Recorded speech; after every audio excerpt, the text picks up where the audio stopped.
Hello, everybody. It's Mr. Gray. For those of you who want a Screencastify version of the second section of our text, reading, creating the Constitution, I'm going to read this for you as you follow along. So make sure that you open this up and follow along with me as I read it out loud to you. So, creating the Constitution.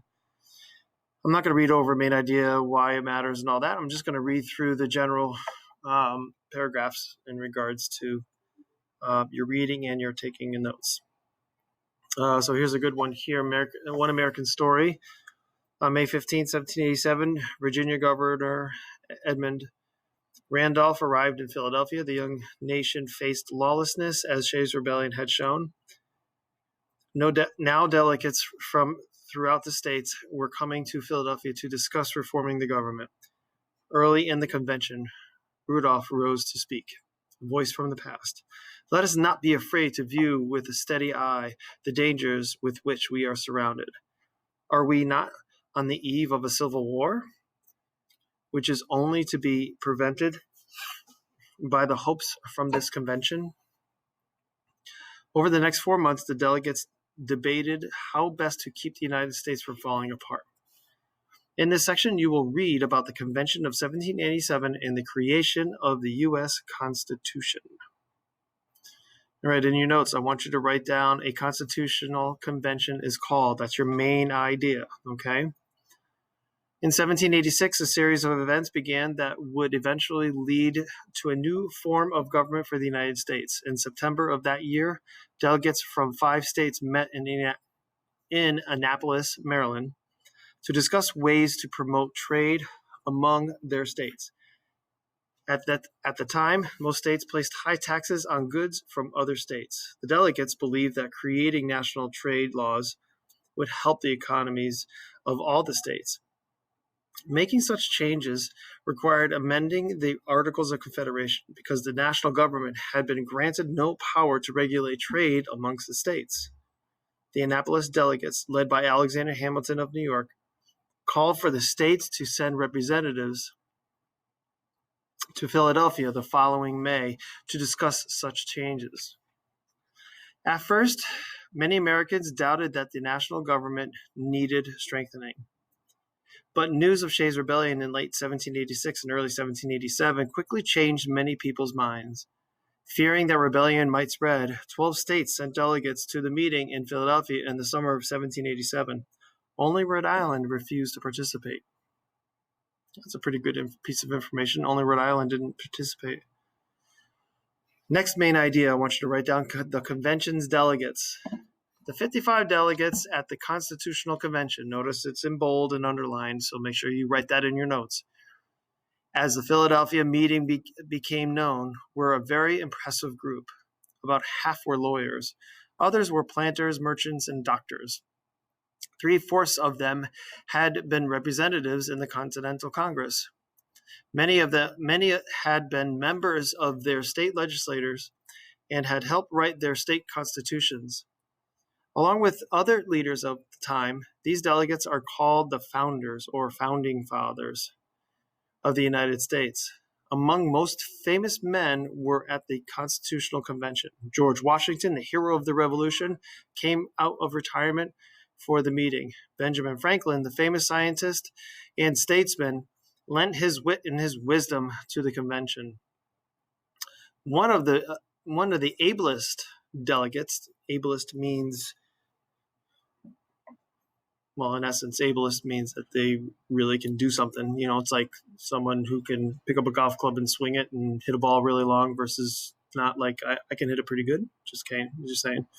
Ableist delegates was James Madison. Madison had read more than 100 books of government in preparation for the meeting. When Thomas Jefferson, serving as ambassador to France, read the list of delegates, he wrote, "It is really an assembly of demigods." Ooh, like these really important people.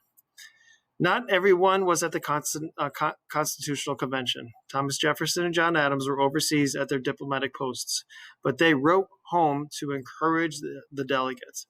Others had a less positive outlook on the convention. For example, Patrick Henry, who had been elected as a delegate from Virginia, refused to attend. He said he smelled a rat.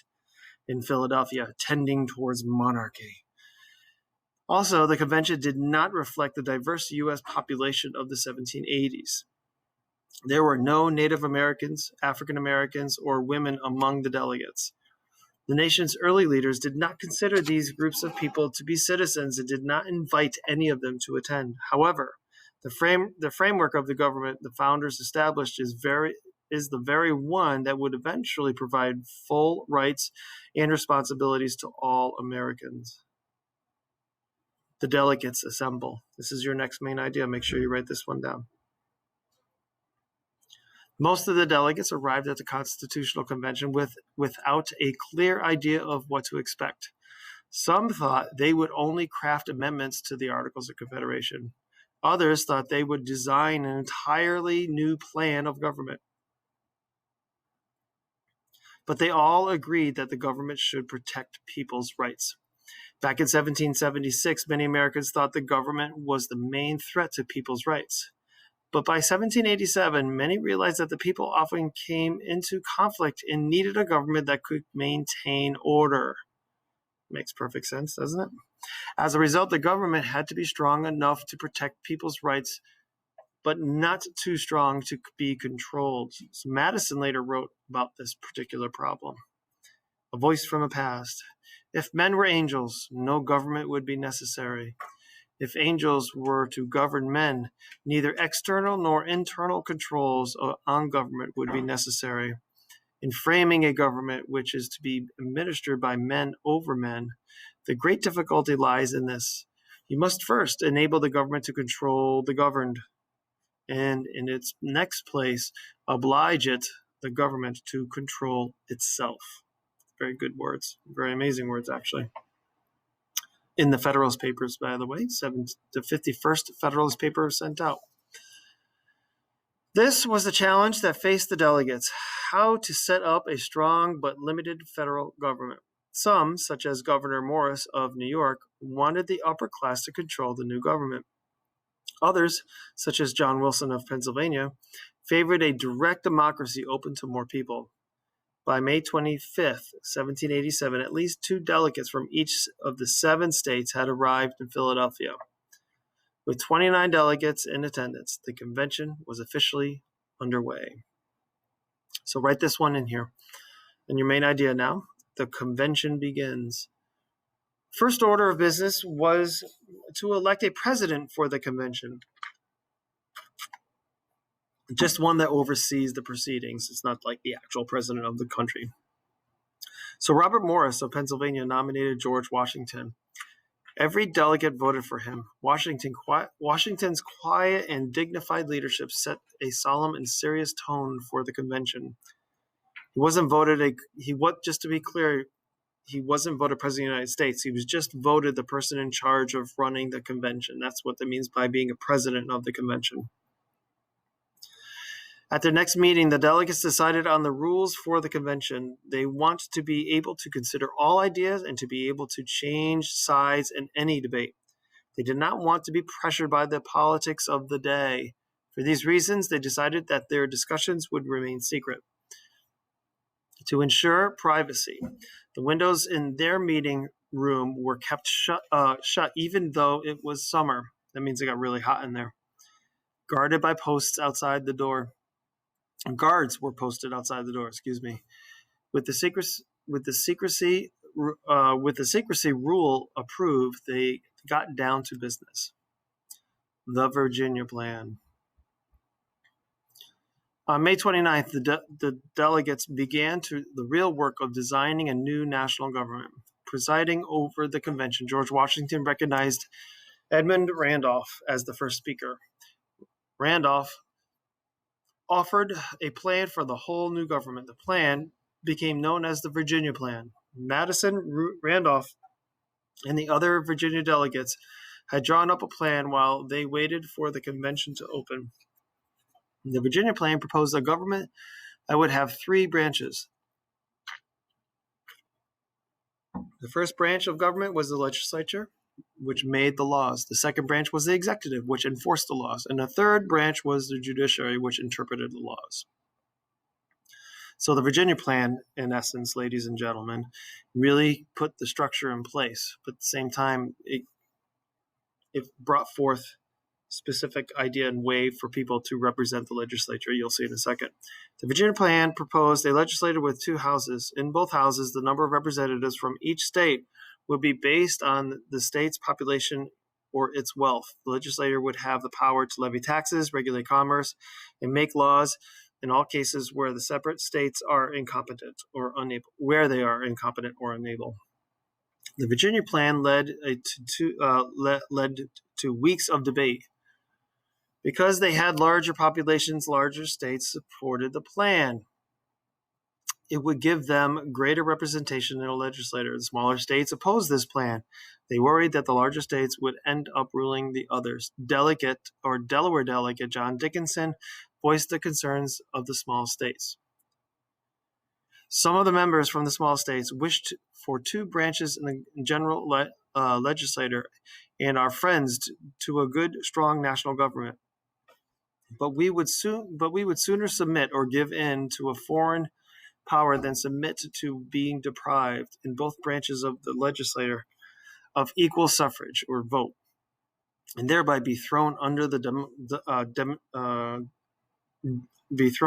domination of the larger states. In essence, he's talking about they would just literally be kind of cast aside almost because the other states would have more say. All right, here comes the Great Compromise. Make sure you write this as your main idea, the Great Compromise. In response to the Virginia Plan, New Jersey delegate William Patterson presented an alternative on June 15th. The New Jersey Plan called for a legislature with only one house. In it, each state would have one vote. In providing equal representation to each state, the New Jersey Plan was similar to the Articles of Confederation. Even though the New Jersey Plan gave the legislature the power to regulate trade and to raise money by taxing foreign goods, it did not offer the broad powers proposed by the Virginia Plan. The delegates voted on these two plans on June 19th. The Virginia Plan won. It became the framework of drafting of the Constitution. During the rest of June, the delegates argued over representation in the legislature.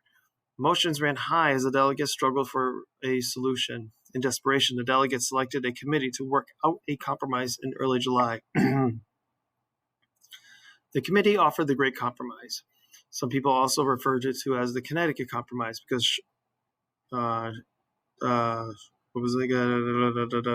Sherman. What was the name again? Oh my God, Roger Sherman. Oh my God, totally lost thought. So Roger Sherman. To satisfy the smaller states, each state would have an equal number of votes in the Senate.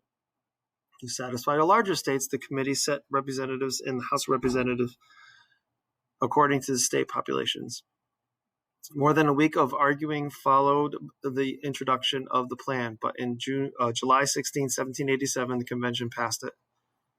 Slavery and the Constitution. This is the last section. Second to last section, excuse me. Make sure you have that written down as your main idea.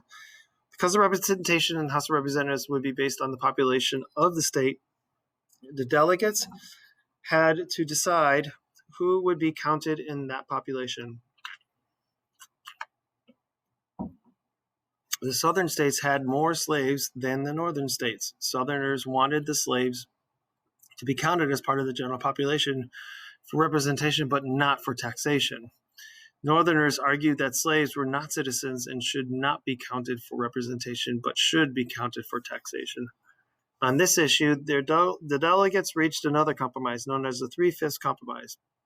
Under this compromise, 3/5 of the slave population would be counted, which set when setting direct taxes on the states.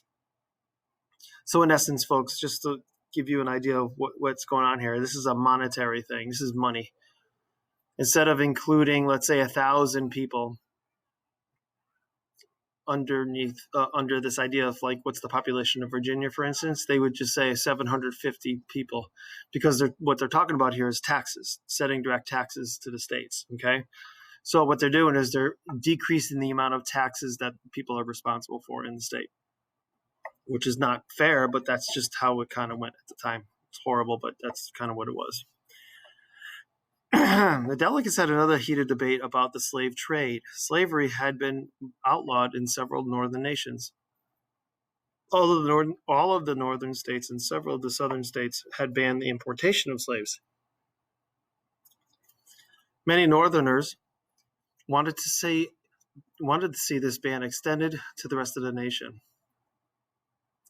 But Southern slaveholders strongly disagreed. The delegates from South Carolina and Georgia stated that they would never accept any plan unless their right to import slaves be untouched. Again, the delegates settled on a compromise. On August 29th, they agreed that Congress could not ban the slave trade until 1808. Now, here's the thing on regulating trade. Again, you remember, everything is about gathering money as much as possible. Trade is one of them. Aside from the ban on the slave trade, the Constitution placed a few limits on Congress's power to regulate commerce. Most delegates were glad that Congress would regulate and even promote commerce. After all, commercial problems were the main cause of the Annapolis Convention of 1786. In essence, they, not just gathering taxes, but also too, each state has different set of, trade rules, and some, when they were trading with other states, some would charge more for, whatever commerce than the other side, that kind of thing. So it was really about, mainstreaming by utilizing or using the national government just to have one clean slate for all states. Southerners, however, succeeded in banning Congress from taxing exports because Southern economies depended on the exports. The Constitution also gave Congress sole power to coin money. Congress could issue money under the Articles of Confederation, but so could the states, which led the economic conflicts. The Articles of Confederation granted Congress and the states the power to make treaties with Native Americans, and this power was granted exclusively to Congress under the Constitutional's Commerce Clause. But the status of Native Americans under the Constitution remained hazy. They were not citizens, nor were they considered foreign nations. The Constitutional Convention continued to meet until September. On September 15, 1787, the delegates voted their support for the Constitution in its final form. All but 3 delegates signed the Constitution. It was then sent to the Confederation Congress, which sent it to the states for ratification or approval. So in the next section, we will see and read about the debate over ratification. The next is signing off and agreeing that the Constitution can be, part of the law of the land. All right, that's the reading of section 2. Thank you very much. Sorry about my throat getting dry as I was talking, by the way. All right, bye.